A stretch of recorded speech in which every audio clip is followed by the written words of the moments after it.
When a mother walks into a federal grand jury room and turns on her own daughter, you know this is no ordinary scandal. Tonight, sworn testimony threatens to detonate Meghan Markle's world with an $8 million money laundering bombshell. Section 1, the immunity deal that changed everything. This is not gossip. This is not palace drama. This is sworn federal testimony delivered under oath inside a United States grand jury room.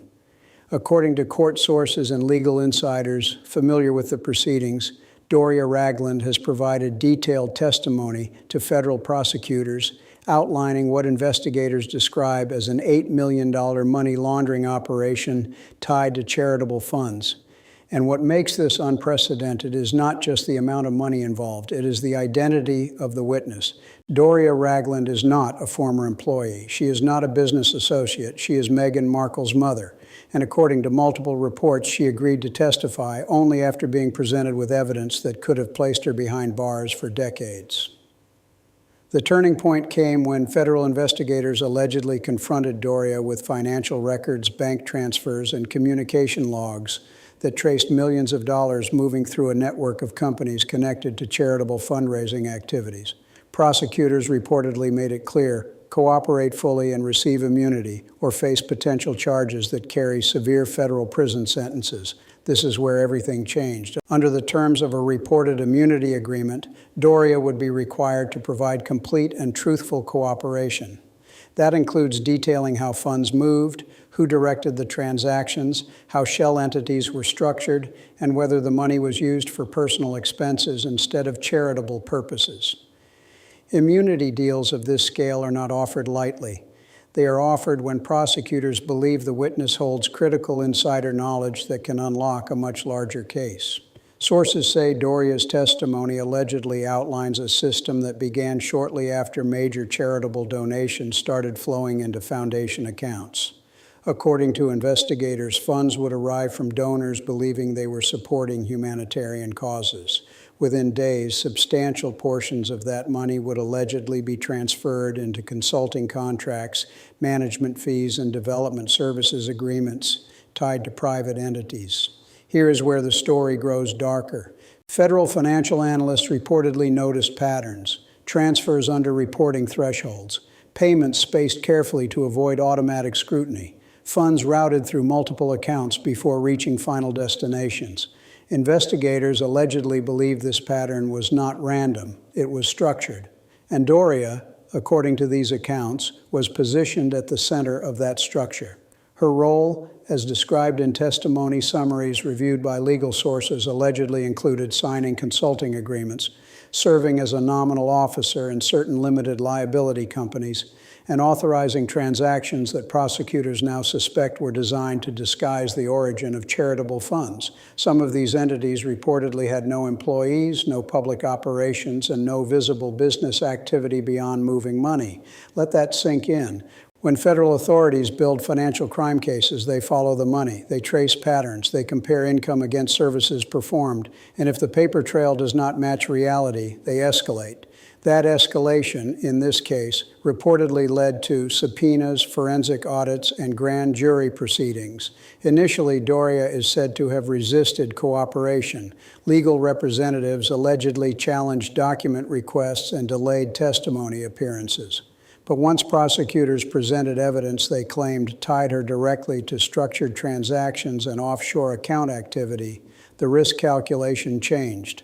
Facing potential exposure to charges such as conspiracy, money laundering, and structuring financial transactions to avoid federal reporting requirements, Doria reportedly chose cooperation over confrontation. And that decision may have reshaped the entire legal landscape of this case. Because testimony from an insider, especially a family member, carries enormous weight. Jurors understand financial documents, but they respond powerfully to personal narratives. A mother describing how transactions were discussed, a mother explaining who instructed what, a mother outlining how money moved and why. According to sources familiar with the investigation, Doria's testimony allegedly includes detailed descriptions of how financial transfers were explained to her, how documentation was prepared, and how certain transactions were justified internally as necessary for privacy and operational flexibility. But federal investigators are not concerned with branding language. They focus on intent. Did individuals knowingly structure transactions to disguise the origin of funds? Were charitable donations redirected for personal benefit? Was there coordination between multiple entities to create the appearance of legitimacy? These are the questions now reportedly at the center of the investigation. Legal analysts point out that when prosecutors secure cooperation from a key participant, it often signals confidence in the broader case. Immunity agreements typically require complete disclosure. If the witness withholds information or lies, the agreement collapses, which means the stakes are enormous for everyone involved. Behind the scenes, defense attorneys are reportedly scrambling to assess exposure. Financial records are being re-examined. Public relations teams are preparing statements, and legal experts are debating whether this case could potentially trigger charges under federal racketeering statutes if prosecutors determine that an organized pattern of financial misconduct occurred over time. This is no longer about reputation. This is about criminal liability.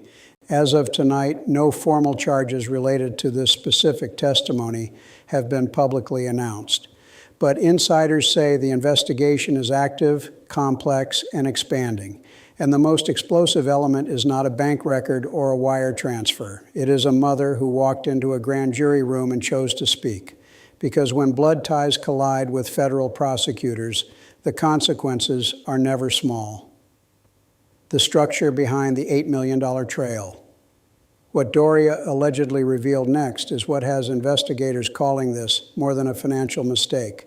According to legal sources familiar with the testimony, the system described was not chaotic. It was organized, structured, layered.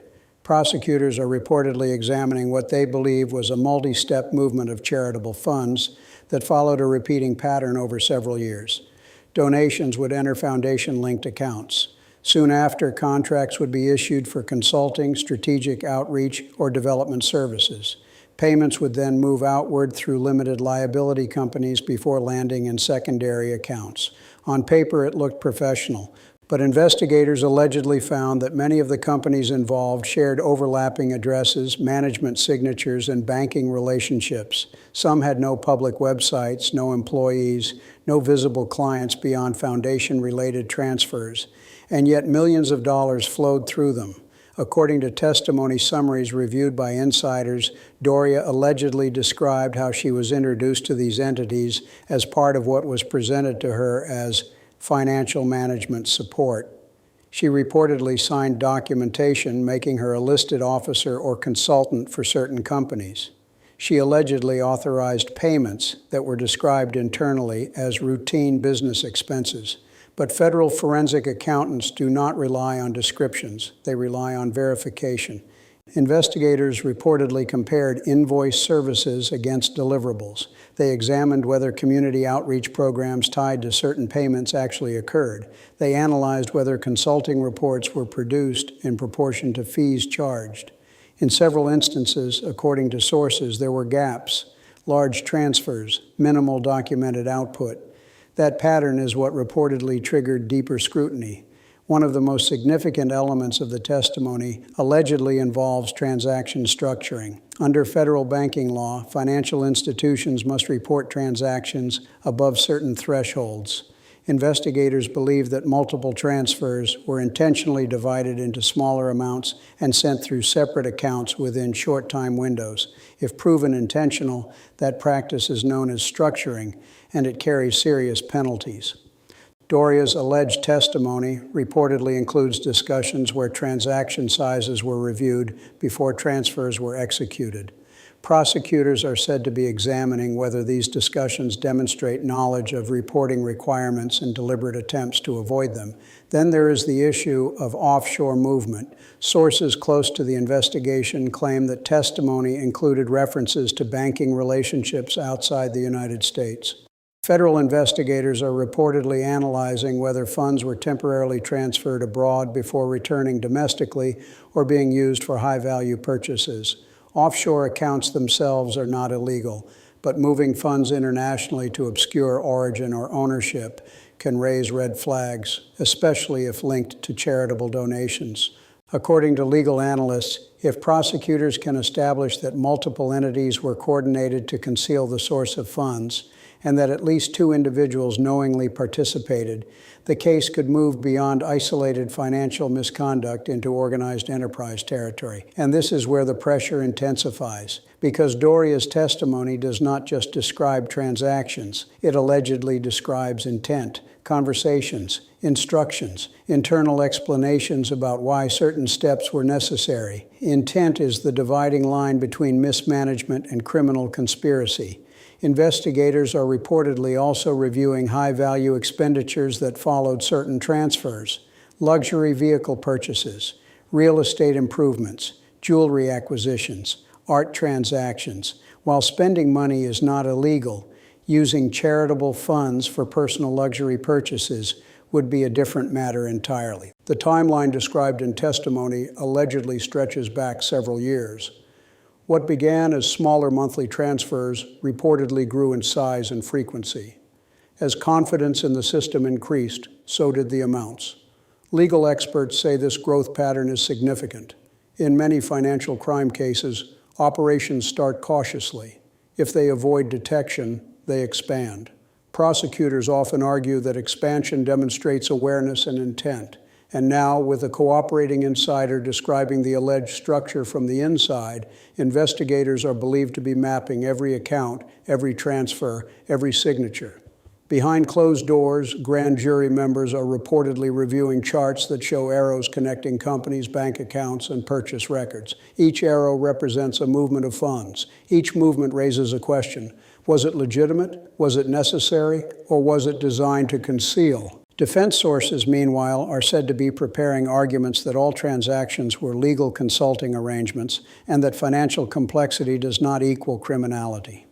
They are expected to challenge the credibility of any cooperating witness, especially one who received immunity.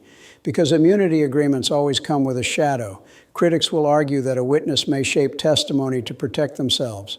Prosecutors will argue that corroborating documents support the narrative, and this legal battle is only beginning to take shape.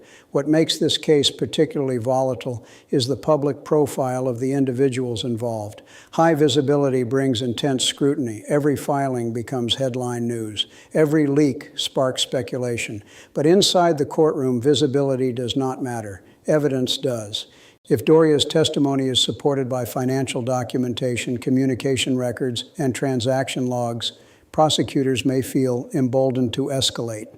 If inconsistencies appear, defense attorneys will exploit them aggressively. Right now, according to sources, federal investigators are in the verification phase. They are cross-checking every statement against hard data. Immunity agreements often require ongoing cooperation, meaning Doria could be called back for additional clarification as evidence evolves. And here is the reality. When a cooperating witness provides a detailed roadmap of alleged financial misconduct, investigators move faster, warrants expand, subpoenas multiply, pressure increases. The ripple effect of this testimony may reach far beyond one individual. Accountants, financial advisors, corporate service providers, anyone connected to the transaction chain could face questioning, because federal prosecutors build cases like puzzles. And tonight they may believe they have just received the missing piece. As of tonight, no formal charges related to this specific testimony have been publicly announced. But insiders say the investigation is active, complex, and expanding. And the most explosive element is not a bank record or a wire transfer. It is a mother who walked into a grand jury room and chose to speak.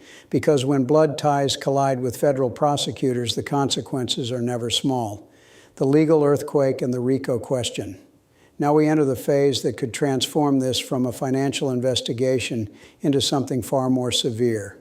Because when prosecutors begin analyzing repeated financial patterns involving multiple entities and coordinated transactions over several years, one word starts circulating quietly in legal circles: enterprise.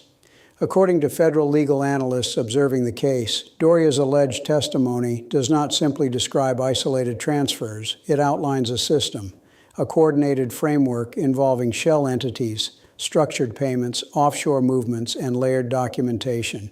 If prosecutors believe that system was intentionally designed to conceal the origin of charitable funds, the implications escalate dramatically. Under federal law, specifically the Racketeer Influenced and Corrupt Organizations Act, commonly known as RICO, operating or managing an enterprise through a pattern of illegal activity can trigger enhanced criminal penalties. RICO is typically associated with organized crime, but over the decades, its application has expanded to include white-collar financial networks. Legal experts explain it in simple terms. If two or more people repeatedly work together through a structured organization to commit financial crimes, and those crimes affect interstate or international commerce, prosecutors can argue that a criminal enterprise existed. And if that argument succeeds, penalties increase sharply. According to sources close to the investigation, prosecutors are reportedly evaluating whether the alleged money movement meets the threshold of patterned activity. That means not just one suspicious transaction, but multiple acts connected by intent and purpose over time. Doria's testimony allegedly spans several years. It reportedly includes repeated transfers, structured amounts, coordinated paperwork, and communication about transaction timing.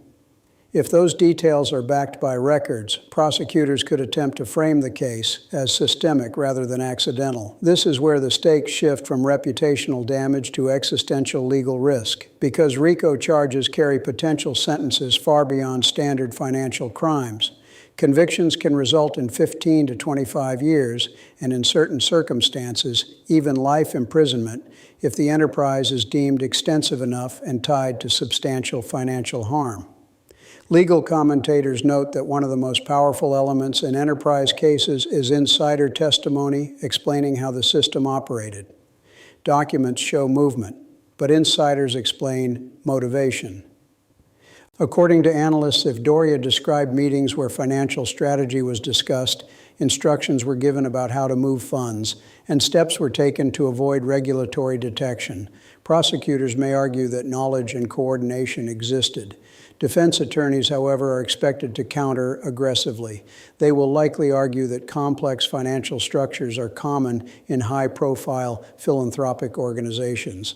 They may claim that consulting arrangements were legitimate. They may question whether any structured payments were intentional or simply administrative decisions made for convenience.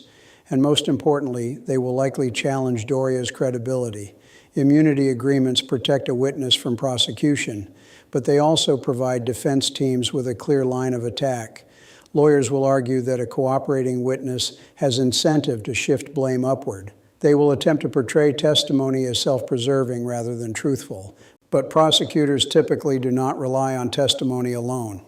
According to insiders, financial investigators are cross-referencing alleged conversations with email logs, text message archives, bank timestamps, and travel records. If communications align with transaction patterns, the narrative strengthens. If they do not, cracks begin to form.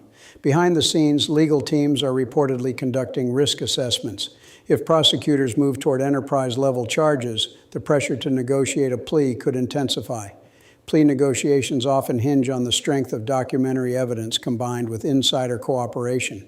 There are reportedly 3 legal pathways being discussed in expert circles right now. First, prosecutors could pursue targeted financial crime charges without invoking RICO, focusing on money laundering and fraud statutes. This would still carry significant prison exposure but might limit the scope of the case. Second, they could escalate to enterprise charges, arguing that the alleged system meets RICO criteria. This would expand potential penalties and increase asset forfeiture exposure dramatically. Third, negotiations could result in a comprehensive plea agreement to avoid the uncertainty of trial. Plea agreements in federal financial cases often involve prison time, restitution, and forfeiture of assets tied to disputed funds. And that brings us to another critical issue, asset forfeiture. If prosecutors believe funds were improperly obtained, they can seek to seize property purchased with those funds: vehicles, real estate, jewelry, investment accounts. Forfeiture actions often run parallel to criminal proceedings, creating financial pressure even before trial begins. Legal experts point out that forfeiture cases can be as devastating as convictions. They freeze assets, restrict spending, and limit defense funding. The psychological impact of that pressure cannot be overstated. Meanwhile, grand jury proceedings remain confidential. No formal public indictment tied specifically to this testimony has been announced as of tonight. But the existence of sworn testimony under immunity signals that prosecutors are building something substantial. And here is what makes this moment so volatile. When family members testify against each other in federal cases, juries listen carefully. It breaks the assumption of loyalty. It suggests that the internal dynamics of the alleged operation reached a breaking point. Sources suggest that communication between mother and daughter has reportedly collapsed since the cooperation became known. While personal fallout is not part of the legal case, it underscores the magnitude of the shift, because cooperation changes power dynamics instantly. The witness becomes aligned with prosecutors. The narrative moves from speculation to structured allegation, and defense teams must pivot from denial to damage control. As investigators continue reviewing documents and preparing potential next steps, one thing is certain. This is no longer a quiet audit behind closed doors. This is a federal investigation entering a decisive phase. And whether it results in formal enterprise charges, negotiated pleas, or courtroom confrontation will depend on what the evidence ultimately confirms. But if prosecutors believe they can prove coordination, intent, and pattern, the legal earthquake could be just beginning. And tonight, they may believe they have just received the missing piece. As of tonight, no formal charges related to this specific testimony have been publicly announced. But insiders say the investigation is active, complex, and expanding. And the most explosive element is not a bank record or a wire transfer. It is a mother who walked into a grand jury room and chose to speak. Because when blood ties collide with federal prosecutors, the consequences are never small. The pressure and the possible endgame. Behind closed doors, this case is no longer just about bank transfers and consulting contracts. It is about pressure. Legal pressure, financial pressure, emotional pressure. And pressure has a way of forcing decisions that change everything. According to sources familiar with federal investigations of this scale, once a cooperating witness provides detailed testimony, prosecutors move into what insiders call the consolidation phase.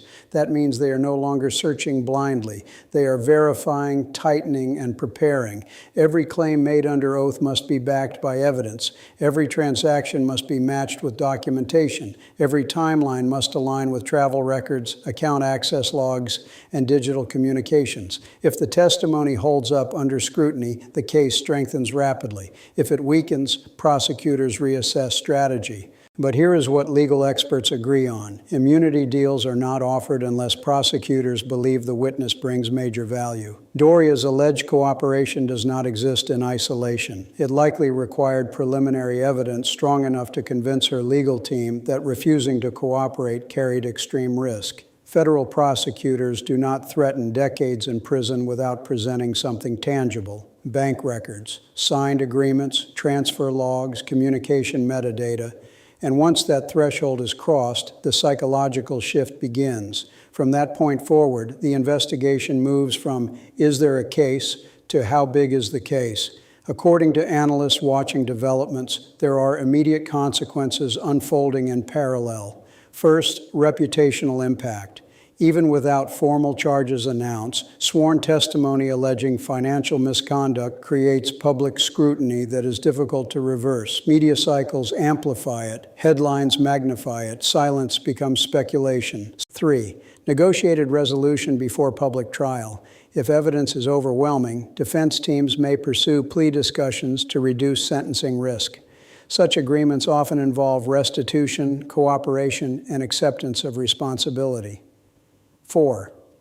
Full federal trial with insider testimony presented before a jury. This would be the most public and unpredictable path. A mother testifying under oath about alleged coordination would create intense courtroom dynamics. Defense attorneys would challenge credibility aggressively. Prosecutors would counter with documents and timelines. Each path carries enormous consequences. And while no official indictment tied directly to this testimony has been publicly announced as of tonight, legal experts emphasize that grand jury proceedings are typically precursors to formal charging decisions. Another layer to consider is restitution. If charitable donors are deemed victims, federal courts can order repayment. That financial liability can extend beyond prison sentences and last decades. Asset forfeiture could compound that impact. Properties, vehicles, accounts, anything prosecutors argue was purchased with disputed funds can become subject to seizure. Field.